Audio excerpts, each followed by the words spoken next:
Every entrepreneur has a story. Welcome to Happy Half Hour with an Entrepreneur, where each episode your host, Brian Carney, will share a drink with a successful business owner and have them discuss their unique journey, gaining insight on what it takes to be an entrepreneur and the different ways to get there. Brian isn't just a beer nerd, he's also the co-founder of River's Edge Advisors, a financial planning firm headquartered in Delaware, specializing in working with business owners. It's time to pour yourself a drink and enjoy a happy half hour with an entrepreneur.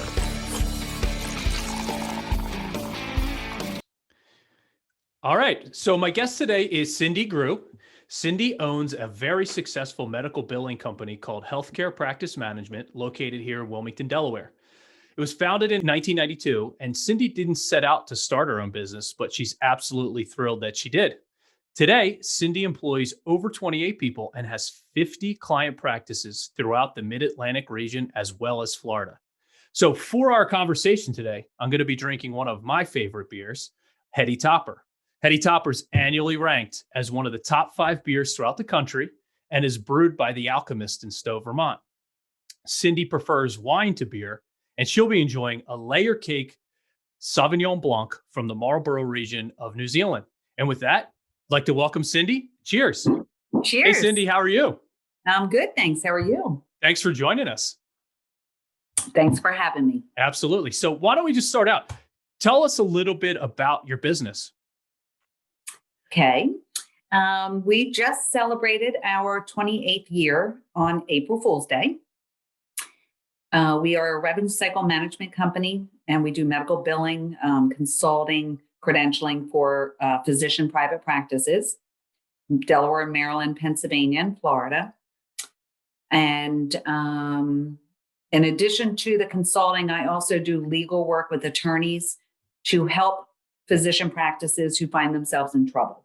Okay. So they may get a letter or an audit notice from an insurance company based on a chart audit that says you're billing this incorrectly and you owe me hundreds of thousands of dollars and I'm putting you on the fraud list. And I get hired to come in and help mitigate those damages and come back to the insurance company and prove that it wasn't intentional fraud, that it was a billing error, and fight the fight and usually get a reduction in those expenses. Oh, wow. So like sort of like an expert witness. And so does that mean you end up in court? I have never ended up in court. There's a potential that that could happen. I was asked once to be a character witness, but it was the weirdest thing ever because truly it was one instance where I wanted to take that practice down because It was the very first time I'd ever seen fraud. Really? You know, you learn about it, you take these courses and you have case studies, and all of a sudden I'm sitting there doing this audit going, this is it. This is happening. They're doing fraud. Hey, I saw this in the book. Yeah, I read this. Wow. That's great. Yeah.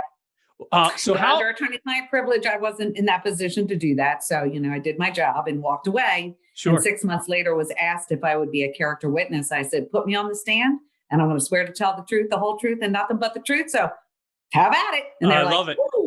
Yeah, no. That's great. I was like, you won't be happy with my answer. Right. So how did you actually get started in this business and start your own business? Well, it came as a surprise to me that I did not wake up one day saying I was going to do this. In my first career, I started out as a hairdresser. I did that for probably 5 years. I did love what I did, but I was not willing to work nights and weekends for the rest of my life. Sure. So I went back to school or I went to school. I have a twin sister and we were the oldest and college wasn't an option. Right. So I decided I was going to do it on my own. And I fell into the medical world. I was actually going to school for data processing, and my mother worked for an ophthalmology practice. And I was there filing charts one day, and the doctor's office downstairs called and said, I bought a computer and I'm throwing it out the window. And Mom said, well, that's what Cindy goes to school for. I'll send her down. I was like, oh my God. So I walked in and said, look, I know nothing about medical. And she's like, I know nothing about computers. You teach me, I'll teach you. Wow. And so that's how I landed my first job. 3 months later, she landed me another job doing the same thing. And when I got there, I had to tell them that unfortunately, the computer they just spent $40,000 on in the early 80s was not going to work. and that I had to go find us one that did. So Oh, I wow. went through all of that. We got our money back. And I was there about a year and a half and then landed my all-time forever job with the mentor of my life. I mean, he was a surgeon, one-star general in the Air National Guard here in Delaware, lived in Cherry Hill, worked in Cherry Hill, and convinced me to, well, I did consulting for him at first, and then he convinced me to come to work for him and drive 50 minutes every day one way. And I was like, not doing that, not driving to Cherry Hill. Right. But I did. And I did it for 6.5 years until I had my first baby. And then Wow. everything changed. So the family was the impetus for all the change. Absolutely.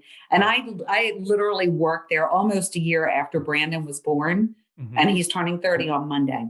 So there Happy you birthday, have it. Brandon. Yeah, happy birthday, Brandon. And actually, my husband was the one who really pushed me to do this.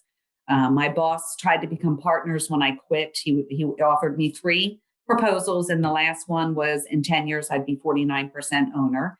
And in my heart and soul, I was like, what does that mean? It means Yeah. nothing.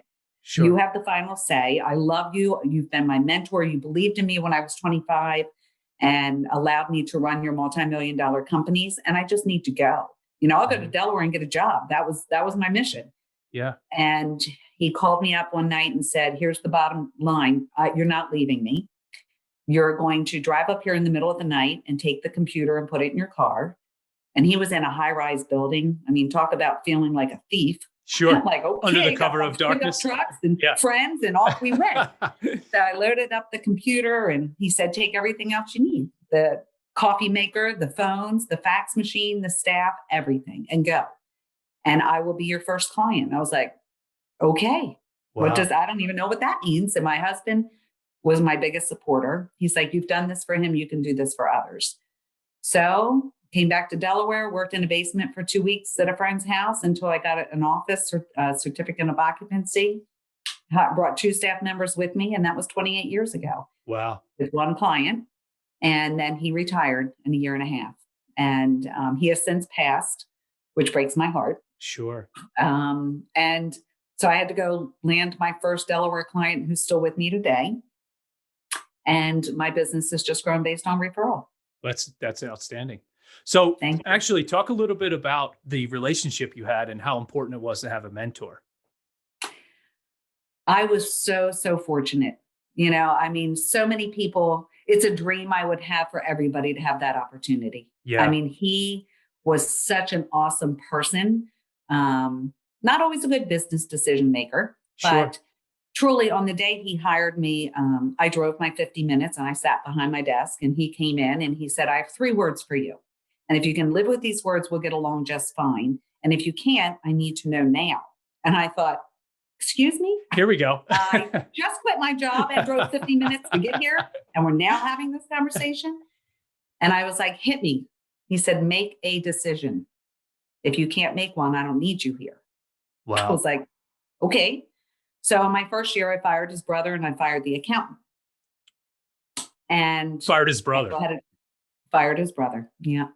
Wow. I was like, you told me to make a decision. I had to make one. And I was like, it's not working with him here. Why are you paying this guy? Yeah. So I still had a job after 6.5 years. Wow. And truly, I mean, I would have stayed with him forever if I didn't have my first baby. And it changed my world. Truly, I was like, I'm a mom first now. So Right. I need to go. So that's interesting. So it seems like you sort of got to the ledge and he kind of pushed you off. Is that an accurate way Pretty to push much. it? I absolutely. Yeah. It was like, you're not leaving me.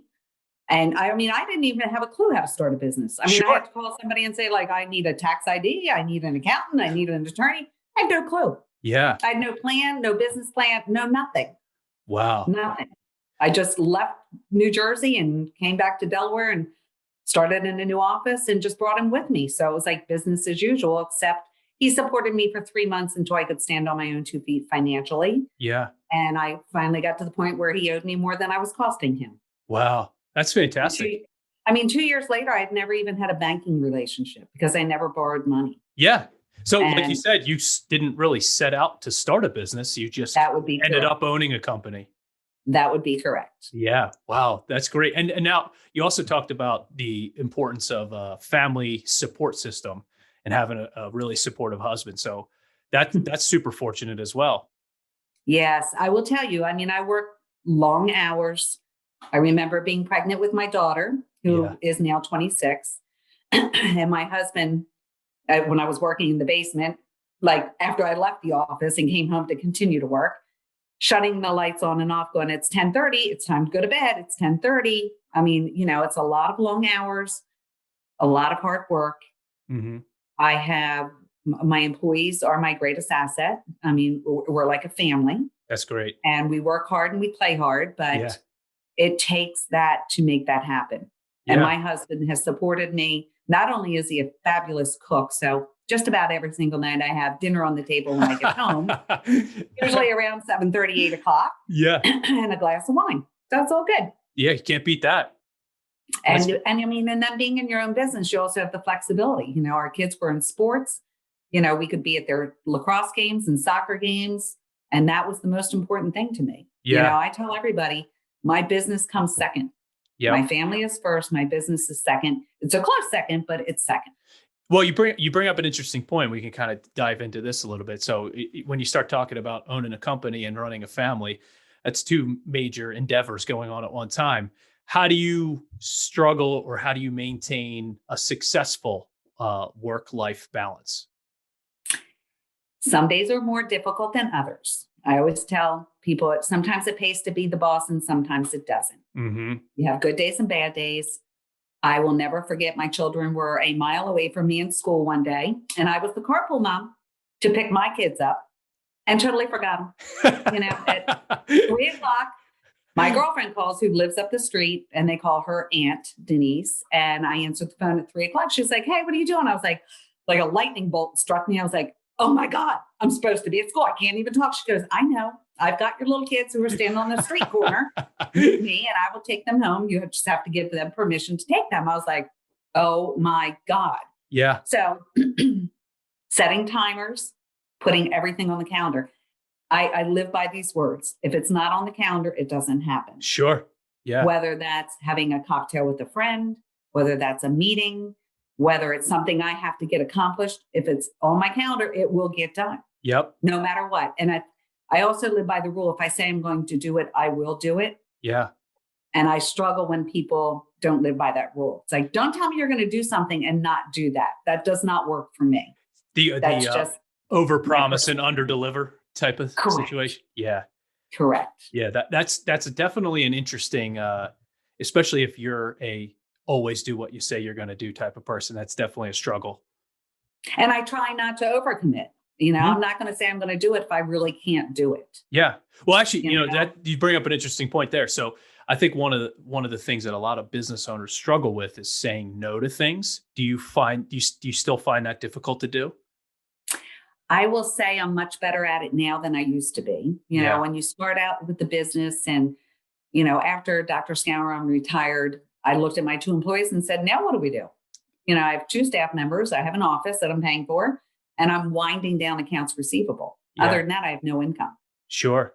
So our choices are we wind down the accounts receivable and you go get a job and I go get a job and we're done.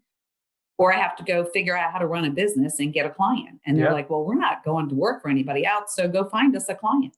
Wow. So I started networking. I have not been in Delaware in 6.5 years. Mm-hmm. So I had to go to meetings and meet people. And I actually went to my largest competitor at the time, who had been in business 26 years, set up a meeting with them and just went and introduced myself and just said, I'm the new kid on the block. There's enough business for everybody, but you've been around for 26 years. And I said, if I should ever have the opportunity to land a really big client and I can't support that, I want to know who I'm referring them to. Wow. And I would hope that you would do the same. If you land a really tiny client, you're like, yeah, I'm not really interested, that you would refer to me. And they did. Wow. They sent me a client. And again, I became very actively involved in the Medical Society of Delaware, another organization, the HBMA, which is a Healthcare Business and Management Association. Sat on the board of directors for 6 years. I've chaired a publications committee for 14 years. just to be actively involved. And that truly has sustained how my business has grown. Wow. That's really a bold strategy to go seek out your competitor and talk to them and say, I'll take your small clients. That's outstanding. Well, thank you. Yeah. So what do you think is the most difficult part about running a business, or the part that you like the least? The part that I like the least, I will say, so we've been in business 28 years and we have good years and bad years. My accountant who's been with me the whole time, he's like, I remember when we were trying to rob Peter to pay Paul, to make sure we're covering payroll. I think that the hardest part for me is knowing that I hold the financial livelihood of my clients, as well as my staff and our family on my shoulders to make that happen. That's a lot of pressure. Not bringing in money. Correct. Mm-hmm. That's the hardest part for me personally, because truly, even though I'm in the revenue cycle management business, the bottom line is I'm in a relationship business. I mean, if you ask me today, what do you do? I could easily just say, I'm in a relationship business. Right. Doesn't matter what I do. Yes, we do revenue cycle management. We try to collect money for doctors, yada, yada, yada. But bottom line is it's a relationship business. Yeah. And I take that very personally. That's great. And feel very personally responsible for my staff as well. Yeah. I'm sure they appreciate it, and hence why you have such a good relationship with them. Yeah. Yeah. I mean, my staff has been with me a long time. Yeah. So what, as a business owner, what still excites you, or what are you most proud of? Well, I'm most proud of the fact that the longevity of my clients. I mean, I have clients who have been with me forever. And, I had a 25th celebration, and I had clients I had not seen in years. Mm-hmm. Why? Because it works. If we need each other, we reach out. Right. Unlike my newer clients, obviously, it's a lot of hand holding and building that relationship. But we finally get to the point where it's a trusted advisor, Yes. and that's what we are. And, as a company as you are, that's the most important thing. We become their trusted advisor, as we should be. Yep. And they know that I will do anything in my power to help them make business decisions based on data that we have, so that they can survive and we can survive. Yeah. That's great. So have you had any interesting stories being a woman-owned business? Either positive or negative, That's obviously. a good question. No, I've not really had any negatives. I would That's say great. I would think it would be more so in the positive. Yeah. And the majority of the clients that I deal with are male, but I don't really think that, that has any bearings. Although I do deal with a lot of wives in the business. Yeah. That could be interesting. I'm sure that always adds an interesting dynamic to your work life. Correct. What would you say the lowest point of your career was? Can you pick one thing that you can look back and go, that was a really, really tough time? I would say that the hardest time for me, it's interesting in running a business. So HBMA has been a tremendous support for me. And I always say I'm here today because of HBMA. Yeah. Where they teach you how to run a business, how to be know when you're losing money on a client and what have you. So I think the hardest part for me is when I'm dealing with a client that's not a good team player. Mm-hmm. I look at this, and every new client who comes on board, every person I meet, I say, here's the bottom line. This will work, and will work for a really long time, as long as we're good team players. Yeah. You need to do what you need to do in order for me to help you on the back end. If you give me garbage, I can't help you. Right. And that is very frustrating for me. Yeah. So we've learned to really work within. I have some clients that I give them the capability of doing charge posting because they're good clients and they have decent staff that I can train. And I have some I'm like, oh, that would never happen. Yeah. Never. So therefore I have to charge them more money because I still have to pay for that service. But you're not in a position that you have the staff that are capable of doing the job that needs to be done for me. Right. Sure. For my standards. Yeah. One of the things I find interesting, it sounds like you've built a phenomenal work culture which is I think a very difficult thing to do. It is. Yeah. There's a lot that goes into that and a lot at play in being able to to build a very positive environment. What sort of advice would you have to someone in a company that's looking to sort of change the culture of their firm and make it a more positive place where people actually enjoy coming to work? Well, it's interesting.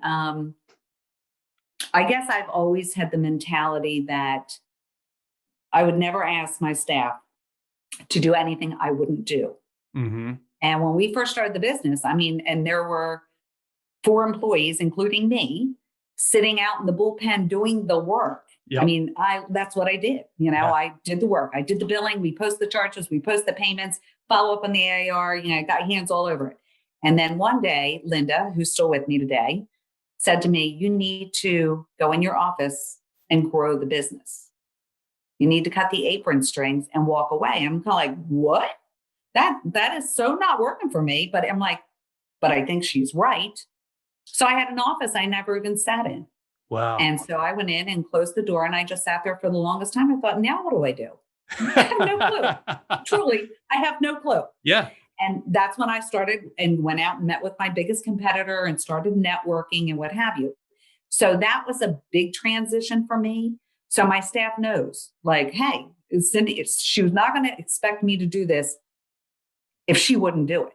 Right. So that's big. Yeah. I mean, a good example, I was coming out of the ladies' room and I went to get the little key to replace the paper towels. And I was walking through and an employee had been there for a year. She looked at me, she goes, you do know you're the CEO of this company, right? I was like, yeah, why? She goes, why are you replacing the paper towels? I was like, because I used the last one. Sure. And I wouldn't ask you, I wouldn't walk out of the ladies' room and say, go replace the paper towels. Yep. That's just not how I am. Yeah. So they get that.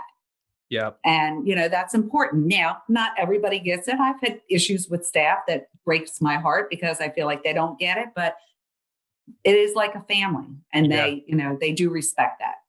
Yeah. It's always when the owner is rolling their sleeves up and digging into the dirt with them. I think that really does create a positive environment with everyone Correct. else. Yeah. How are you getting clients now? How are you networking? Well, there's a lot of ways. So again, I go back to the Medical Society of Delaware. I've worked with them throughout the years. I mean, basically they look to me, they'll get a call from a provider and they've got a question. They're like, yeah, we don't know the answer. Let's call Cindy. Mm-hmm. So they'll reach out to me. I give them an answer. They're like, thank you so much. I'm like, you're welcome. I don't get paid to do that. Sure. We have big changes coming up in the coding world in 2021, once again. And so Medical Society has already reached out. I probably have put in 8 to 10 hours in my presentation, and I will do that for free. Yeah. I mean, it's an honorary thing to do. It gets my name out there. People call me. I do consulting based on that. So that's another way that the business has grown. But it's also from an educational standpoint. And people come to me because they know they're like, all right, she's done her homework. I'm already preparing for 2021 and having my clients join this as well, because it's more from a provider standpoint and a documentation change, which is going to rock their world. We made it through ICD-10. I think we can make it through anything. Sure. Well, that's interesting because I feel like a lot of business owners lose sight of the fact that if you become for lack of a better term, a free resource for a lot of people, they feel like oftentimes that will cost them money and they should be charging for their brain power. And it seems like you find it actually working in the opposite way. By giving away the brain power, you actually get more clients.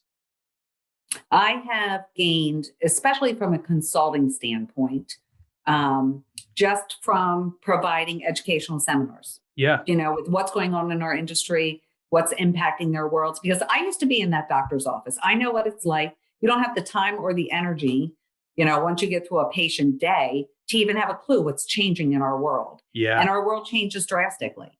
Yeah. So, from a revenue cycle management standpoint, I need to educate my staff. Now, these coding changes, it's really on the practice, because by the time it gets to me, they've already treated the patient and they've already documented the record and they've already given me a level of service that they're billing. Yeah. But they need to do it right. Mm-hmm. And I'm all about compliance. I have a compliance officer who's been with me for 26 years. And we do it right. And I've terminated relationships with clients if I feel like we're walking down the wrong road. Yeah. And I would tell them that from the get-go. We do this right. We play by the rules. Everybody gets along just fine. And if you don't play by the rules, I have to let you go. Yeah. So that's interesting. Let's talk about that for a second. So, I think a lot of business owners continue to deal with clients that they don't particularly love to work with. And I'll say that as politically correct and diplomatically as possible. Have you consciously made an effort to say, hey, you're on the bus. This is how we do things. If you're not on the bus in the right seat, we're not really interested in working with you? Yes. Now, easier said than done 28 years later. Sure. I would say in my first 10 years, every person who called me, who was referred to me, no matter what specialty, I was like, yep, we'll take you, we'll take you, we'll take you. My staff was like, why are we taking these people? Like, because we need to. I got bills to pay, including you. Yep. So, you reach a curve in the growth of your business, and then you kind of start getting picky. You're like, I don't really want that specialty. Yeah. And I said that with mental health, and I ended up taking on mental health, and I still have mental health, and I love my mental health providers. That's not an area that I would look to continue to grow, just because they're so small administratively. They take a lot of time. Yeah. And you get to learn that. And because initially you don't have a clue, you're just winging it. If phone rings, I'll take you, I'll take you, I'll take you. Then you start looking at what your opportunities are. Yeah. I've never, and when it's going to sound really odd, I have never gone out and pursued business. Fortunately, it's always come to us. That's the best kind. But it's kind of scary. People are like, don't you have a plan? Kind of, no. I mean, yes. Do I have a plan? Do I sit down and look at this and analyze this? Absolutely. Mm-hmm. But I'm not out knocking on doors specifically. And then I think, well, what would that look like if I really did that? Right. So hopefully my daughter has now come back into the business. Mm-hmm. And so hopefully that's a position that we can get to the point where we can start to look at as I look at an exit strategy down the road. Well, that's one of the questions I have for you is, what's the end game for you? If you could ride off into the sunset at when you're ready to leave, and what would happen to the business in an ideal world? Knowing there's a lot of factors. World, for me, my dream would be with no pressure on my daughter. Sure. I mean, right now we kind of fell into this world because of COVID. Yeah. Our business has really drastically changed over the last year. We mm-hmm. have gone from 4 office suites all together, like 4,000 square feet, all employees on site, except a handful that live in South Carolina, who used to work for me in Delaware and then moved. I was like, well, you're not leaving me. So you still have a job. Yeah. If you still have a job, just take the computer and go, and we'll figure all that out. So they've been my remote workers. And then when COVID hit, I truly was, very first time in my life, convinced to take a month and work from home away from the office. And I was like, yeah, if I can do that. I go to work every day, from 8 to 8, probably on the average. Yeah. Monday through Friday. I take the weekends off and escape. And I don't work on the weekends unless it's absolutely mandatory. Sure. Because I need that break. I need that break with my family. I need to get away. Yep. And we take family vacations, and I'm not one of those people who don't miss, they say I can't take a vacation. Right. I have staff. In my world, there's nothing that can happen unless the building burned down that I need to be there every single day. Right. That somebody couldn't make a decision, importantly, and knowing that I will back them. And just as Ralph said to me, make a decision, right or wrong, I'll back you 150%. If you're wrong, I might smack you later. I was like, that's kind of my mantra. Yeah. Make a decision. Because if you're not making a decision, you're not moving forward. You may be wrong and have to adjust, but at least you're still moving. Yeah. So, that's huge. When it comes down to, do I have to let a client go or a staff member go? I mean, that breaks my heart too. Sure. My personality, I'm more of a feeling person. So it helps me to have an office manager who can kind of take some of that off of me. Yep. You have to have good people who can support where your weaknesses are. Yeah. So sort of like a good cop, bad cop type of thing Correct. for in that. And if you In don't, those, yep, yeah, in those types of situations. yeah, So my ultimate goal, end game, would be that the business still exists and it still exists in the manner that it does. That these are long time relationships that have been built and can maintain because Yep. all the systems are in place. When I bring on a new client, for me personally, I am hands on deck for probably a good 3 to 4 months, putting all the systems in place. Yes. Everybody's doing what they need to do until I can walk away and say, okay, now everybody's doing what they need to do. Sure. I can still take a different level look at it. And that's the hardest part for me. Because at one point I had 5 clients coming on at one time, which is ungodly. Yeah. And I thought, I don't know if I'm going to survive these 3 months. Sure. But we do. You bring a team together and you have people who support you. So ultimately, my daughter has joined the business again. She's been with me all through college. And the idea is that she would be in the position to take over the company. And It was interesting because when she approached me, she was like, first of all, she said, I don't think I can sit in an office and do medical billing all day. And I said, that's not what I do. You're right. I'm in a relationship business. And I have learned in the month of March that I don't have to physically be in my office. Yep. And then COVID hit.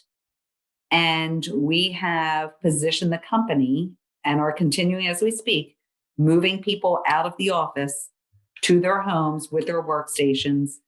And by Thanksgiving, the goal is all employees are now remote workers. Fully remote. Fully remote. It's amazing. I'll have one office suite.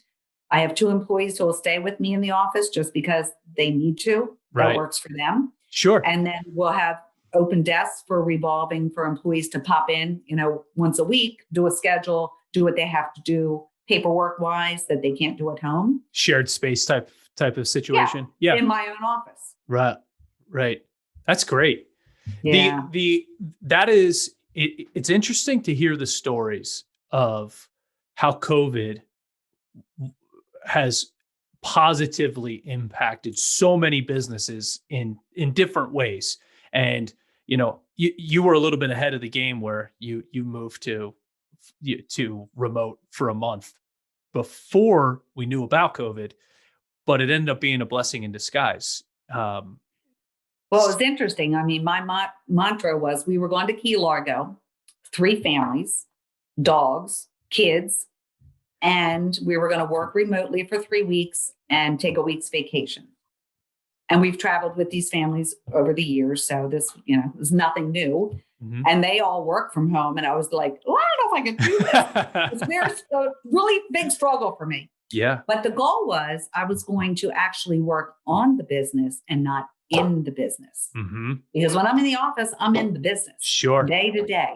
Yep. Between staff, phones, clients, whatever. And then when everybody leaves at 4:30 and I stay till 8 o'clock, it's because now I can get stuff done that I need to get done. Right.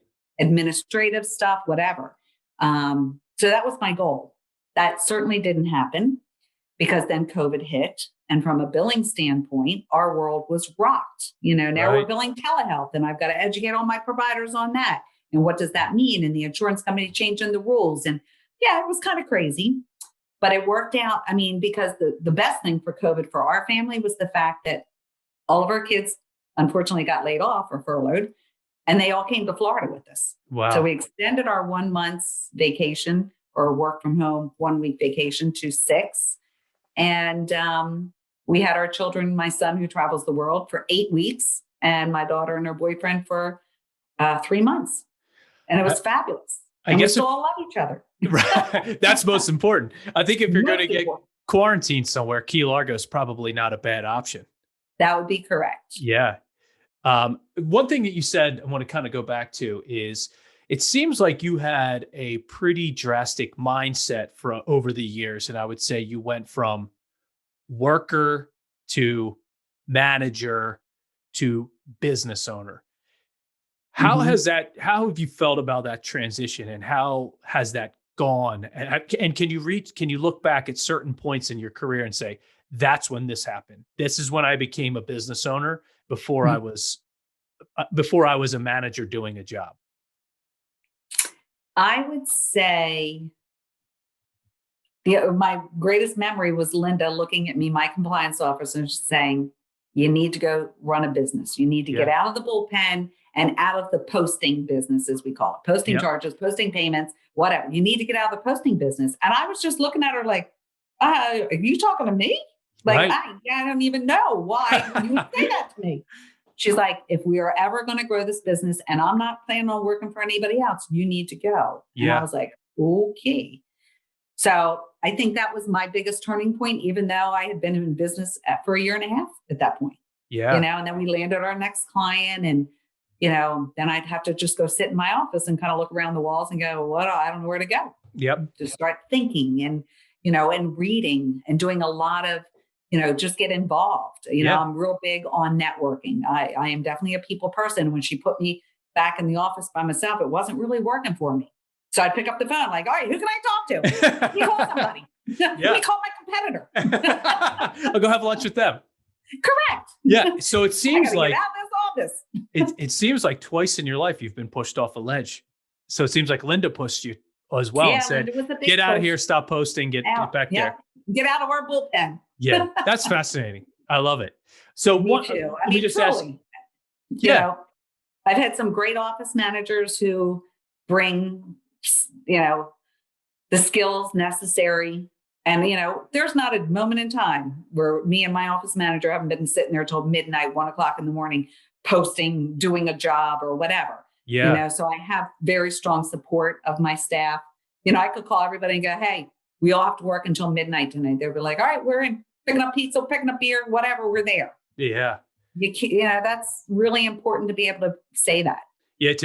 That's building a solid atmosphere and a solid team that, you can count on them even when things pop up. Yep. Yep. That's great. So one final question before we sign off. If you had to give advice to a young person, if you could go back in time to 1991, the year before you started the business, and you start maybe 1992, the first year of the business that you start, what piece of advice would you have given yourself back then that you think would have helped you